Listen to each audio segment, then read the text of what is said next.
Me 26 female, dedicated feminist activist for past 8 years.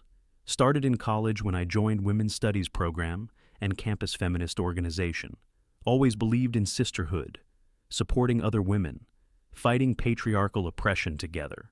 Spent years volunteering for feminist causes, attending rallies, donating money to women's groups. Met my best friend Jessica through activism. She's few years older, more experienced in movement.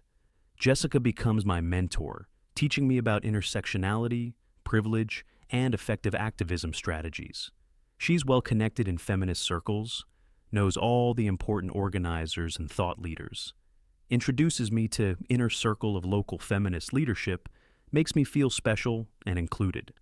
Start spending all my free time with these women, attending meetings, planning events, protesting. They become my entire social circle. I lose touch with non-feminist friends from college.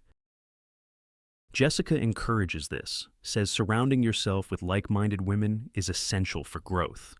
You can't trust people who don't understand oppression. They'll just hold you back. Slowly, I become isolated from the family too.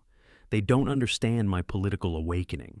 Jessica tells me this is normal, that families often resist when women become empowered, suggests that maintaining relationships with problematic people enables patriarchal thinking. Within 2 years, feminist group becomes my only social support system. Start noticing some weird dynamics, but dismiss them as internalized misogyny on my part. Jessica and other leaders constantly criticize newer members for not being committed enough. They use shame and guilt to motivate people, saying that comfort is complicity. Anyone who questions strategies or suggests different approaches gets labeled as problematic. Meetings feel more like struggle sessions where people confess their privilege and biases. I'm always trying to prove my dedication, volunteering for everything, donating beyond my means.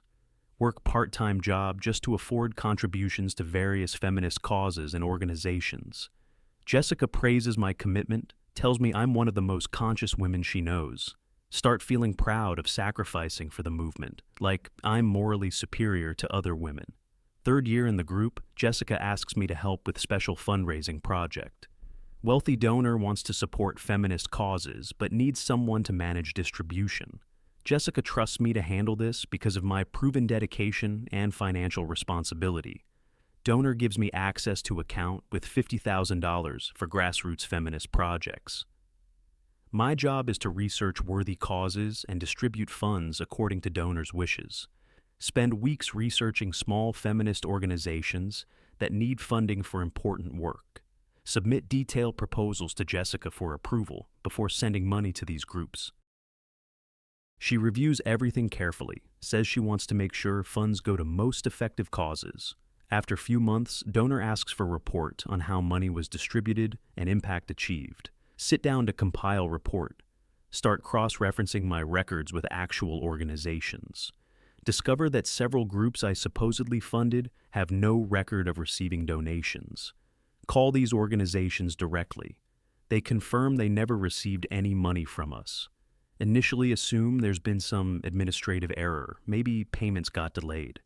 Bring this to Jessica's attention, expecting her to help resolve the confusion. She gets defensive immediately, says I must have made mistakes in my record keeping, insists that all payments were processed correctly, and suggests I'm being paranoid. But I have detailed records of every transaction, including confirmation numbers and dates. Start doing more investigation, calling additional organizations on my distribution list. Discover that over half the supposed recipients never received any money at all. Total amount that actually reached intended organizations is maybe $15,000. $35,000 has disappeared somewhere in the process. Confront Jessica again, this time with detailed evidence of missing funds. She becomes hostile, accuses me of attacking her integrity and undermining sisterhood. This is exactly the kind of internalized misogyny that destroys women's movements. Says I'm being manipulated by patriarchal thinking that makes women distrust each other. Threatens to tell other group members that I'm spreading paranoid conspiracy theories. Realize that she's been stealing money intended for feminist causes all along. Continue investigating quietly. Discover that this isn't the first time funds have gone missing. Talk to former group members who left under mysterious circumstances. They tell me about similar experiences with Jessica and financial irregularities. Several women were pushed out of group after asking questions about money. Jessica would launch whisper campaigns about their commitment and character, paint them as divisive influences who were holding back the movement's progress. Start understanding that Jessica uses social pressure and isolation to protect herself. Anyone who threatens to expose her gets labeled as problematic and ostracized. Other group members are afraid to question her because they fear being kicked out. Realize that I've been the perfect cover for her operations all along. My genuine dedication and clean reputation made me ideal front person for fraud. She could steal money while hiding behind my honest work and detailed documentation. If anyone questioned finances, she could blame my inexperience or incompetence. Spend sleepless nights trying to decide what to do with this information. Know that exposing Jessica will destroy the group and hurt people I care about. But also realize that staying silent makes me complicit in ongoing fraud. Decide to contact the original donor and explain what I've discovered. Donor is angry, but not surprised. Says they've seen this before with activist organizations. Explains that some people are attracted to causes for personal gain rather than genuine belief.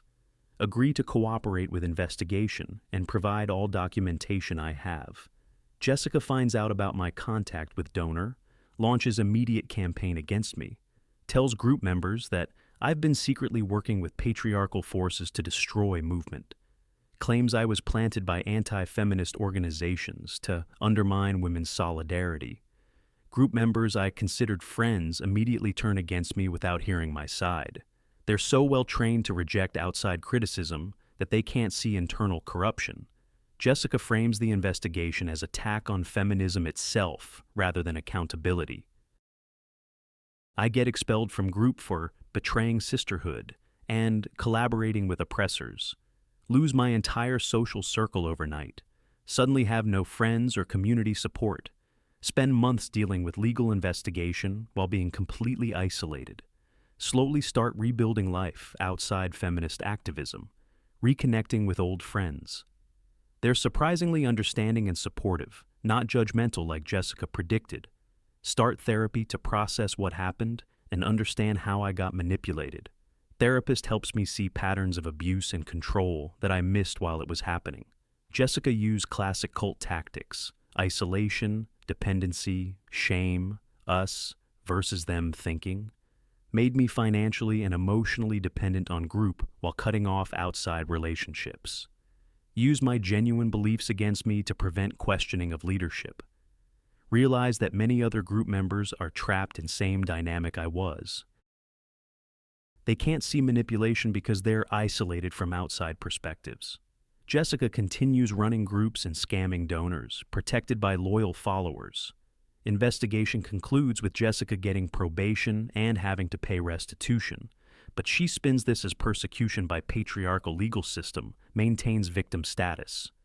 Group splits into factions. Some members finally wake up to what happened. Others double down and blame me for destroying women's safe space.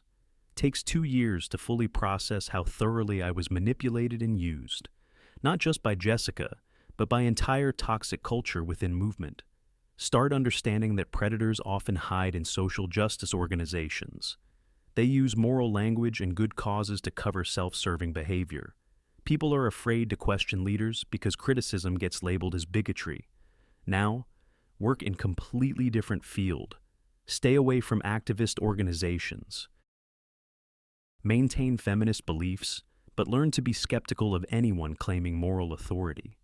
Real change happens through individual relationships and personal growth, not through organizations led by charismatic manipulators seeking power and money. Still believe in gender equality, but reject toxic sisterhood that demands blind loyalty.